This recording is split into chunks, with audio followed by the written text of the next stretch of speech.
Continuando as aulas de construção e análise de algoritmos da UFC, vimos na aula passada que o Quicksort, o algoritmo Quicksort determinístico, tem tempo de caso médio n log n, θ de n log n, ok? Vamos analisar agora o Quicksort aleatorizado, Quicksort probabilístico, é o capítulo 7 do Porman, livro Algoritmos. Então é diferente, nós na aula passada fizemos uma análise do algoritmo, do caso médio do algoritmo Quicksort determinístico. Vamos hoje analisar o Quicksort probabilístico, quando o pivô é aleatório. Já vimos aqui o algoritmo Particione na aula passada, é o mesmo da aula passada, o pivô é o último elemento, é feita essa distribuição dos valores menores ou iguais ao pivô para um lado, para o outro, e é devolvida a posição do pivô, né? O Quicksort aleatório, ele é feito como o elemento, o valor do pivô, ele não é escolhido como sendo o último. Basicamente, ele escolhe uma posição qualquer entre as posições P e R do vetor, né? É dada a posição inicial e final do vetor, e é escolhida uma posição aleatória entre as posições P e R. Nós colocamos essa posição do AI trocamos com a da última posição, e agora chamamos o algoritmo Particione original, que escolhe o pivô como sendo da última posição. Como fizemos essa troca, o pivô será aleatório. E o Quicksort basicamente agora chama o Particione aleatório e chama a si mesmo a versão aleatória. É só isso. Então vamos fazer uma análise do tempo, né, esperado do Quicksort aleatorizado ao Quicksort probabilístico, que é muito parecida com a análise do caso médio do Quicksort determinístico. Então a conta, inclusive, será muito parecida. Qual o consumo esperado de tempo do Quicksort aleatório? Basta contar o número esperado de comparações na linha 4 do Particione, porque o Particione aleatório chama o Particione original, e o Particione original é aqui, novamente, vamos estimar o número, né, de vezes que a linha 4 é executada, ou seja, o número de comparações. Novamente de novo, né, o Quicksort, como é um algoritmo de ordenação por comparação, o número de comparações dá uma boa estimativa do tempo do algoritmo, ok? Então, vamos lá. Suponha que o vetor A de P até R tem permutações de 1 até N, onde N é o número de elementos de P até R. X a B, na verdade, A de 1 até N, a permutação de 1 até N. Estamos assumindo que os valores também são assim, de 1 até N. E, novamente, aquela mesma variável indicadora binária, X a B é o número de comparações entre A e B na linha 4 do Particione.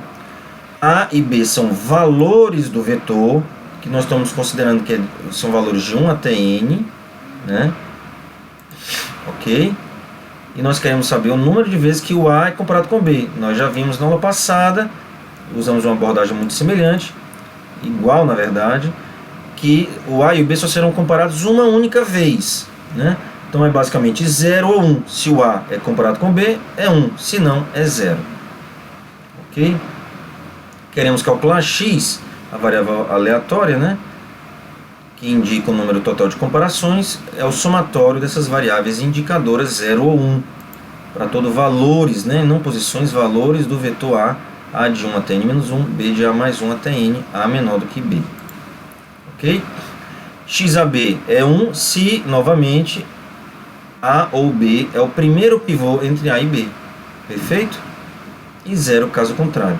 Por quê? Porque o mesmo argumento da aula passada vale aqui também.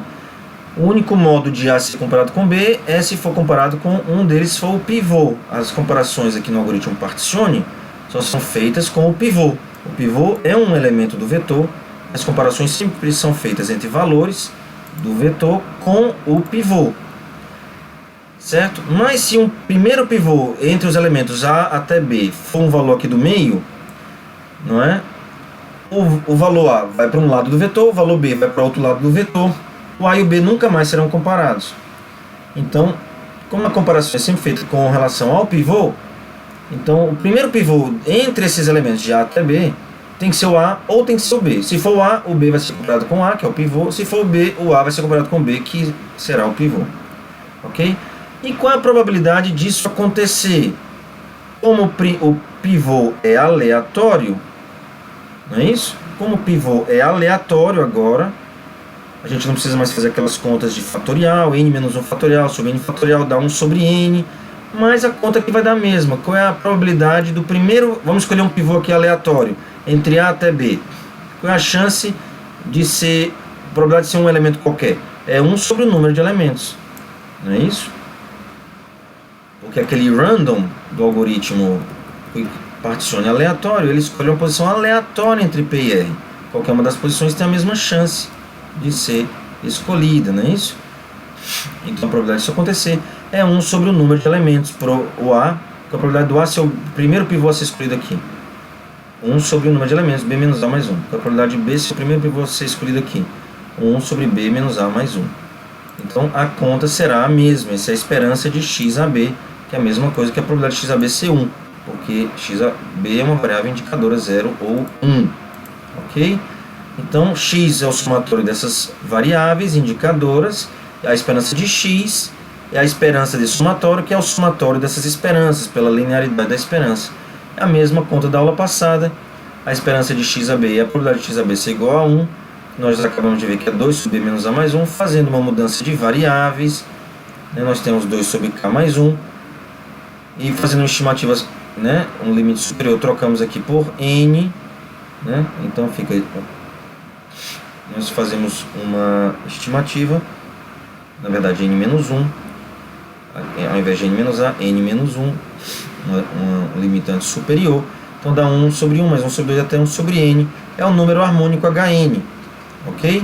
Então isso dá, como independe de A, nós temos 2n vezes Hn, e Hn nós já vimos na aula passada, em aulas passadas, que é limitado superiormente por 1 mais logaritmo natural de n, e inferiormente por logaritmo natural de n.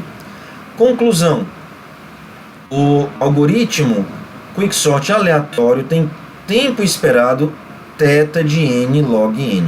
Ou seja, tanto o quicksort determinístico, o caso médio é θ n log n, considerando entradas aleatórias e uniformes com a mesma probabilidade, como o quicksort aleatório tem tempo esperado, quicksort aleatório, tem tempo esperado θ de n log n. É isso.